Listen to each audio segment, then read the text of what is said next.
वरिष्ठ नेत्री संगीता बेनीवाल ग्वालियर पहुंची और छात्रों की समस्याएं सुनी। नीट पेपर लीक और परीक्षा में अनियमितताओं के खिलाफ देश भर में चल रहे विरोध के बीच युवा कांग्रेस का छात्रों की गूंज अभियान जारी है। इसी क्रम में राजस्थान के पाली से कांग्रेस की वरिष्ठ नेत्री संगीता बेनीवाल ग्वालियर पहुंची। बेनीवाल ने कार्यक्रम में शामिल होकर नीट सहित अन्य प्रतियोगी परीक्षाओं की तैयारी कर रहे छात्रों से मुलाकात की और उनकी समस्याएं सुनी। इसके बाद कांग्रेस कार्यालय में प्रेस वार्ता कर उन्होंने छात्रों की पीड़ा साझा की। उन्होंने कहा कि छात्रों से मिलकर उनकी आंखें भर आई। छात्र बार बार पूछ रहे थे कि हमारा भविष्य क्या है। उन्होंने केंद्र सरकार को छात्र विरोधी और युवा विरोधी बताते हुए केंद्रीय शिक्षा मंत्री धर्मेंद्र प्रधान से नैतिक जिम्मेदारी लेते हुए इस्तीफे की मांग की। बेनीवाल ने कहा कि बार बार पेपर लीक और एनटीए की नाकामी से लाखों छात्रों का भविष्य खतरे में है।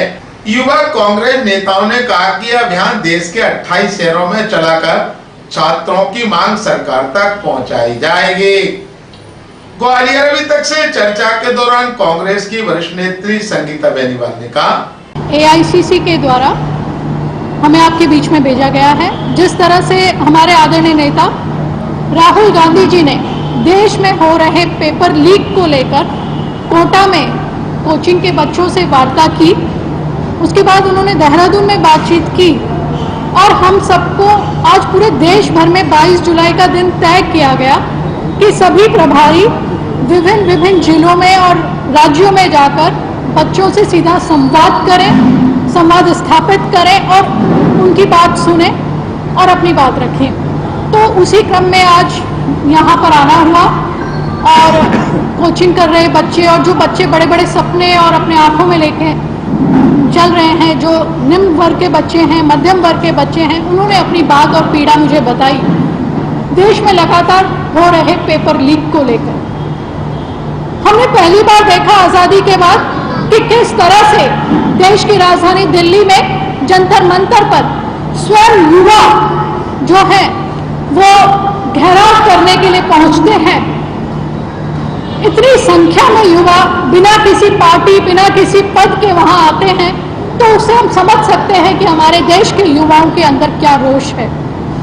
परंतु बड़े दुख और खेद की बात है कि लोकतंत्र जिस तरह से यहाँ पर ध्वस्त हो रखा है, किस तरह से सरकार के द्वारा उन युवाओं के ऊपर डंडे बरसाए गए, आंसू गैस के गोले छोड़े गए और किस तरह से बेटियों के ऊपर इलेक्ट्रिक शॉट्स मारे गए, ये देखकर मन पसीज गया।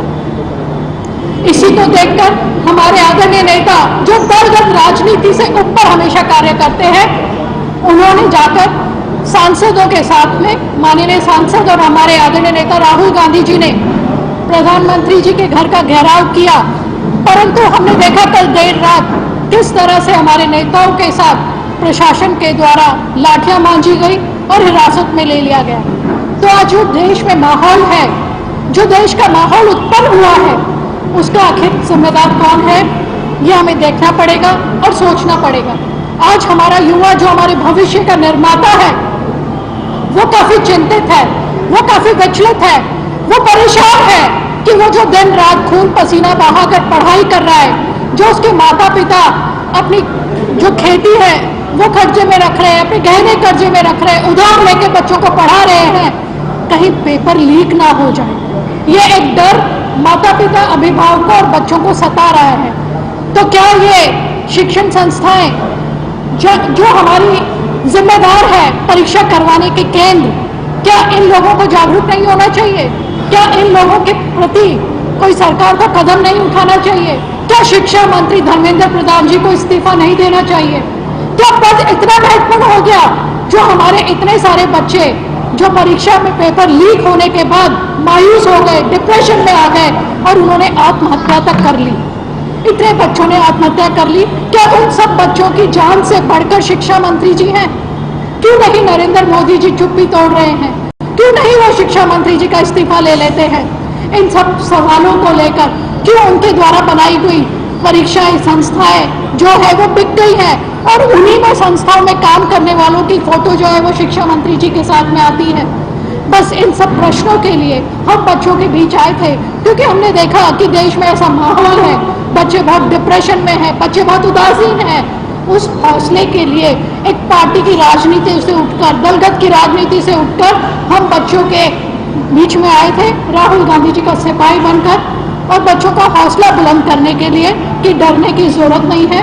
राहुल गांधी जी और पूरी कांग्रेस पार्टी और कांग्रेस पार्टी का प्रत्येक सिपाही उन बच्चों के आंसू पहुंचने के लिए उनके साथ खड़ा है। शिक्षा के सिस्टम को चेंज होना होगा, धर्मेंद्र प्रधान जी को इस्तीफा देना होगा और बच्चों को न्याय मिलना होगा। यही सब बात हम यहाँ पर कहने आए थे, और अब कोई भी पेपर लीक कांग्रेस पार्टी बर्दाश्त नहीं करेगी।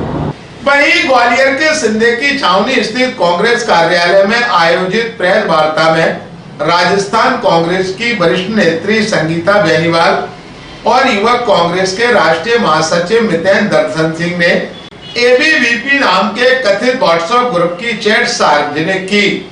कांग्रेस का दावा है कि यह चैट इस बात का सबूत है कि एबीवीपी के भीतर भी कई कार्यकर्ता नीट पेपर लीक, शिक्षा व्यवस्था और छात्रों के हितों के मुद्दे पर आंदोलन के पक्ष में थे।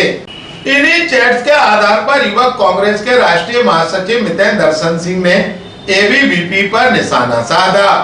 मितेंद्र दर्शन सिंह ने आरोप लगाया कि जो संगठन खुद को छात्रों की आवाज बताता है, वही अपने कार्यकर्ताओं की आवाज दबा रहा। ग्वालियर अभी तक से चर्चा के दौरान युवक कांग्रेस के राष्ट्रीय महासचिव मितेंद्र दर्शन सिंह ने कहा, उसमें लिखा है एमएलबी एपीवीपी ग्रुप, राइट?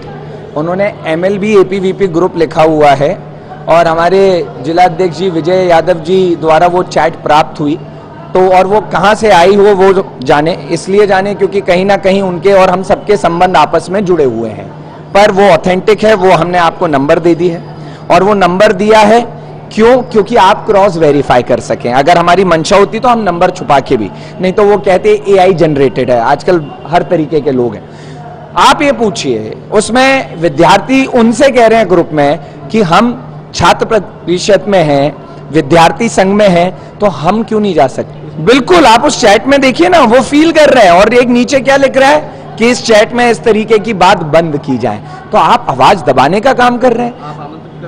भैया मैं तो चाहता हूं, ये जंतर मंतर पे छात्र की लड़ाई हो रही है और वहां छात्र बैठा हुआ है। आइए एपीवीपी वाले, आइए छात्र संघ, आप में कितनी सही में छात्रों के प्रति वो प्रेम है, वो सद्भावना है, दिखाइए ना जाके। क्यों नहीं जा रहे हैं? आपके मुंह से तो कल ये भी नहीं निकला कि धर्मेंद्र प्रधान इस्तीफा दे। अगर आपने देखा हो, कल हम विजय भाई सब लोग वहां गए थे, हॉस्टल हमारा प्रोग्राम इन्होंने रोका। क्यों? क्योंकि वो इतना डर लग गया कि छात्रों की गूंज हो ही नहीं सकती है। मतलब आप छात्र विरोधी हो गए और छात्र संघ लिखते हो। मुझे तो लगता है हटा देना चाहिए। अब वो आप उनकी बाइट लेंगे तो वो आपको सीधा, कल के प्लीज वीडियो में देखिएगा, जब हमने कहा था धर्मेंद्र प्रधान इस्तीफा दो, तो वो पीछे नारा लगाता भारत माता की जय। भाई क्या हो गया है? इतने इलिटरेट हो गए हो क्या? भारत माता की जय तब होती है जब यहां नौजवान सुरक्षित है, जब यहां किसान को उसका हक मिल रहा है। भारत माता हम लोगों से, हम इसके अंदर से पले बड़े हैं। आप नौजवानों के साथ हत्या हो रही है, सुसाइड, आप बच्चियों के साथ रेप हो रहा है, और पीछे से भारत कैसे शर्म, मतलब थोड़ी सी भी कोई भी मुद्दा आता है भारत माता की जय कह देते। अरे भारत माता की जय आज भी है, कल भी है, हमेशा रहेगी। भगवान राम की जय आज भी है, कल भी है, हमेशा रहेगी।